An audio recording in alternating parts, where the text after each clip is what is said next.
The city had the potential to leapfrog from being India's financial capital to a global or international finance center. But Mumbai has missed that big opportunity.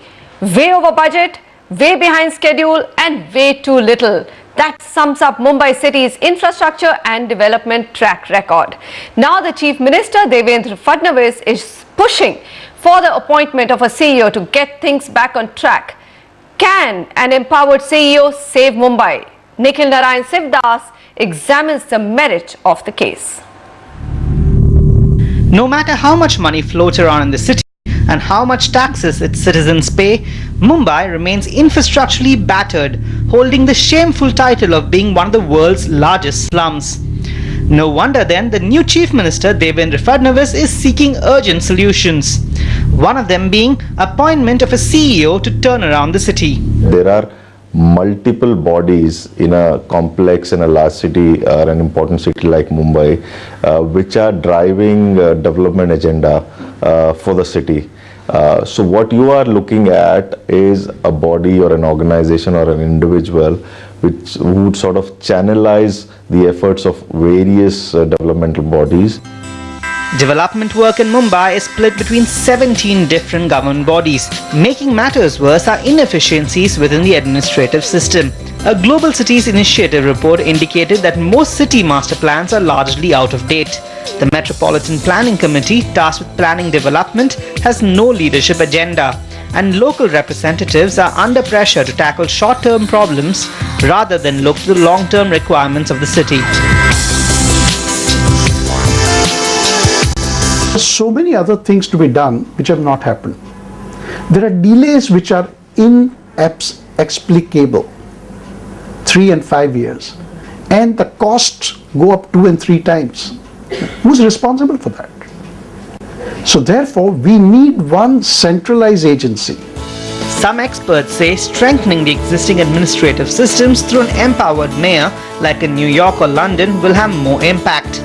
A system that has proven to be effective globally but which may not find much traction in the state due to the political overtones involved. In any given political party, the CM would find that his powers would be severely diminished if you had an empowered mayor here. Well, remember, Mumbai region contributes 30% of Maharashtra's income and about 70% of its tax revenues.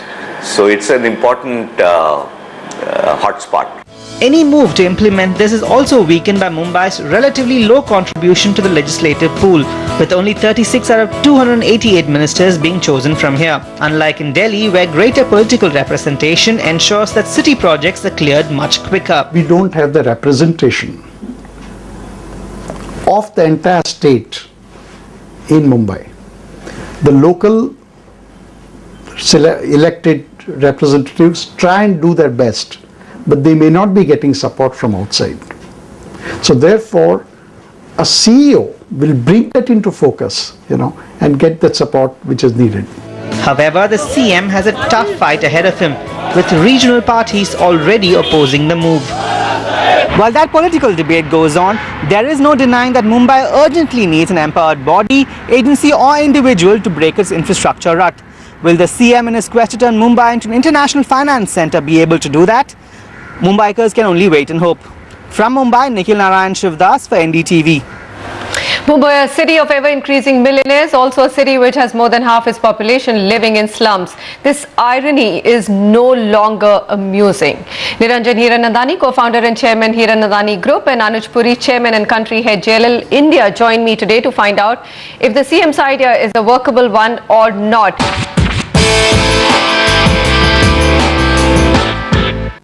Anuj, first, what is the difference between a CEO and a mayor, or is it just nomenclature?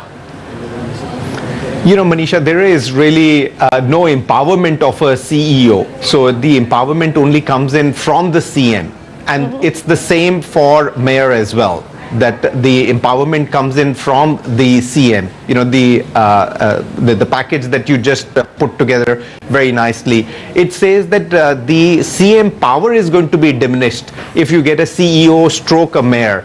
I don't think so. I think is that the CM has to empower the CEO mayor because the CM has a lot of other stuff going on, and hence he needs somebody who's going to look after a city like Mumbai rather than the full Maharashtra and a lot of other paraphernalia that are going on that the CM is involved in. And instead of his being able to devote that time, he's empowering the CEO stroke mayor to say is go out, get in all the agencies to come together, go out to do business development, go international, bring in investors, get the infrastructure, whatever that I cannot do is what I am delegating you to go ahead and do that. So really from my perspective, to answer your question, CEO mayor is a terminology difference, and the empowerment comes in not from their designation but really from the CM. Okay, fair enough. Niranjan Hiranandani, come in here. I think Anush Puri has just highlighted the issue. A chief minister has just too much on his plate, and Mumbai needs individual attention. It's been controversial, but so far it's just been felt that it's Maharashtra's development which has been the bigger agenda rather than Mumbai's development. Isn't it so?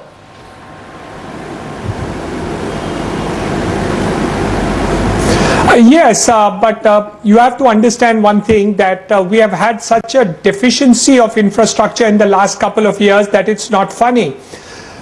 The entire link from the Cross Harbour, the metro rail, the coastal road, the Navi Mumbai airport, all these have been languishing. I don't know if a CEO simpliciter will be able to handle it today. I think even the chief minister made a statement a week or two ago that he needs the prime minister to pay attention to these projects. Okay. So I don't know if a CEO alone will be able to handle the mantle of doing projects worth maybe 200,000 crores at the end of it, and 100,000 crores to be announced in the next 3 to 4 months. So I think it's a big mantle that you're asking a CEO to take, and I don't know what will be the designation of this man, who is going to be there. A mayor certainly won't be able to do it because it's only handling one agency. We have several agencies besides the municipal corporation like the MMRDA, MADA, MSRDC, and so on and so forth. So the person at the lowest who can be the CEO would be the Chief Minister of Maharashtra, as Anuj has correctly put it in that way, though he's extremely busy, but I don't think there's an option. There's an option that the chief minister himself has to step in and take care of that infrastructure deficit of Mumbai. A CEO will not be able to do that. Is that your argument?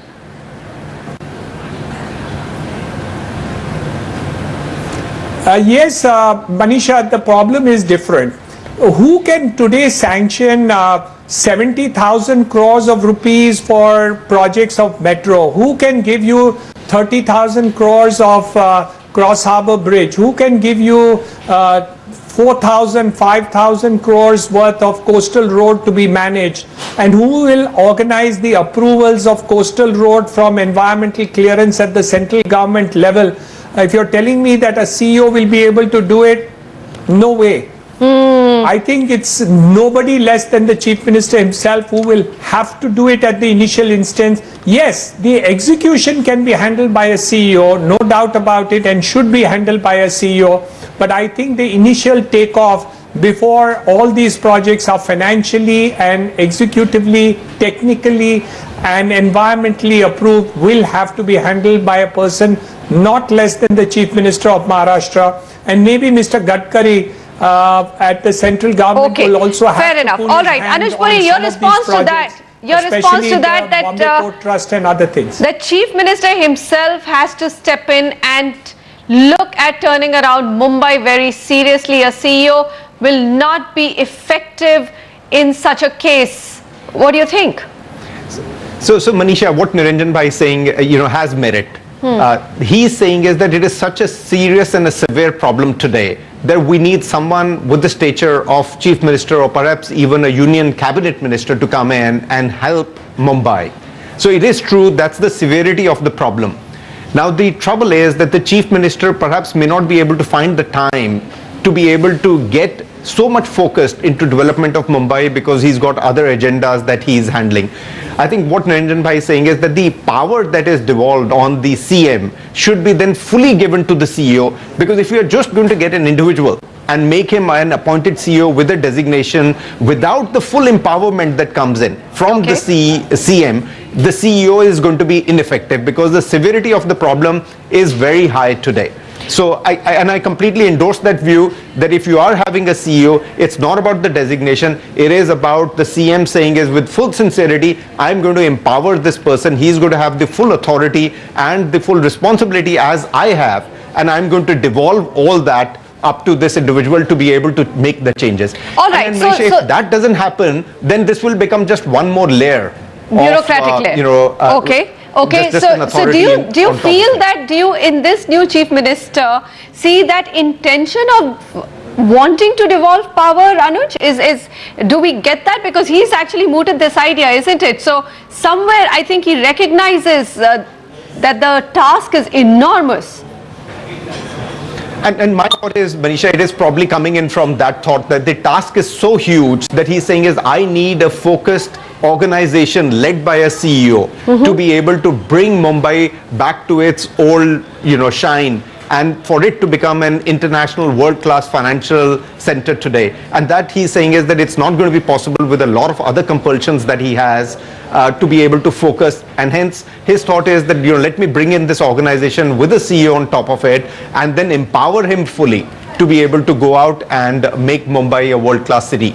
All right, Niranjan Hiranandani, the Chief Minister may have mooted the idea, but it's not going down very well with his allies and just the whole structure of governance in Mumbai. There are a lot of people who will lose their power. Do you think the idea will go through? We can keep having these lovely discussions, but do you think that power will be devolved? And if at all the Chief Minister wants it, he can really push this idea through for the betterment of Mumbai?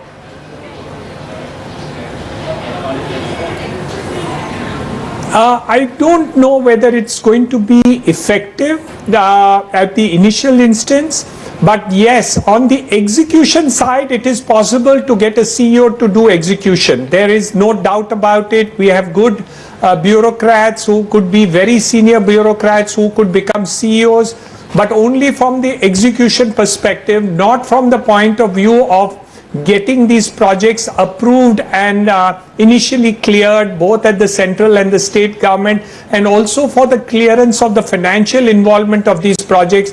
I don't think the CEO can be done. But yes, once that is done, the CEO can definitely execute these projects. It should not be the responsibility of the Chief Minister alone, and he should then be able to devolve this, and maybe you can create multiple CEOs to look after multiple projects because you have the Cross Harbour, you have the metro, you have the coastal road, and you have the Navi Mumbai airport. Maybe you need one CEO for each of the projects. Where will he find this CEO, Anuj Puri? Where's the talent? I think there is enough talent available, Manisha. There is certainly a lot of willingness of the people and senior leadership within the business to be able to take that up. There will be several people that come to my mind. So what kind of a person would it be? One of them is Niranjan Bhai himself. If he was to move on and take as the CEO of Mumbai, I can tell you it will be just fantastic for the city and for the infrastructure and the real estate community as a whole. Okay, Mr. Hiranandani, will there be takers for this big mammoth task? Because it's not going to be an easy job to take on. Of course, I'm sure that you will not take it on, but will there be a qualified taker for this role? It's full of controversy. It will be full of challenges, multiple agencies, politically controversial. So even if this idea went through, would we find the right man?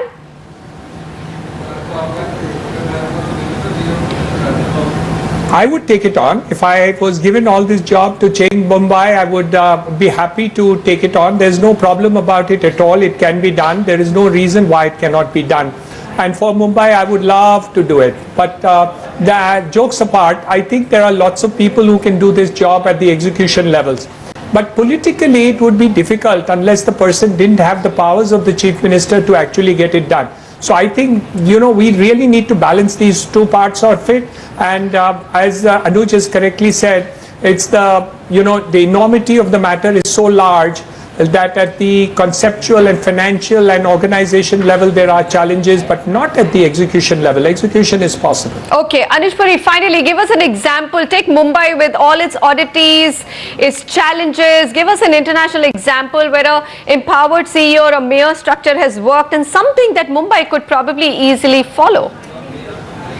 You know, in both the cities, Manisha, in New York, CEO has been very effective. I met up with the CEO and, you know, he's a very young, dynamic person, and he changed that entire city. In fact, when I met up with him, he said is that at some stages in his, job responsibility, he felt even more empowered than Barack Obama, because he was controlling the entire New York, right from the police department to the municipality. And that was the kind of empowerment, and he's done fantastic of that. And the second one is, if you look at Boris Johnson in London, you know, the way that he's brought in the changes in the city, pedestrianization, cleanliness, the business back, look at the amount of development that he's got by getting into the international investors and bringing them and making London once again the mecca of the private equity and the financial world. So both these have been very fine examples where fully empowered people, whether it was a mayor or a CEO or whatever designation you want to give them, take it up. Just going back, Manisha, on the previous question, whether you're going to find the right person, my thought is if there is a right person, they will ask all the questions what you have asked. You know, what is my empowerment? What is my political compulsion? You know, what is my authority? How am I going to be able to bring all these departments in line? And if that person is not going to be satisfied with that answer, I don't think you're going to get the right person, because I do believe there are many people available in the market to be able to take that up, and they are going to ask exactly the questions what you've asked. Anish Puri, Niranjan Hiranandani, thank you very much. This is an interesting debate, and we just hope something comes out of it. We've got a young chief minister for that city, and we do want Mumbai's fortunes reviving. Of course, it's already got the country's largest number of millionaires and many billionaires. The richest of the rich list resides in Mumbai, but then they all have to probably travel the same roads as a poor guy and face the same hurdles. Thank you, gentlemen.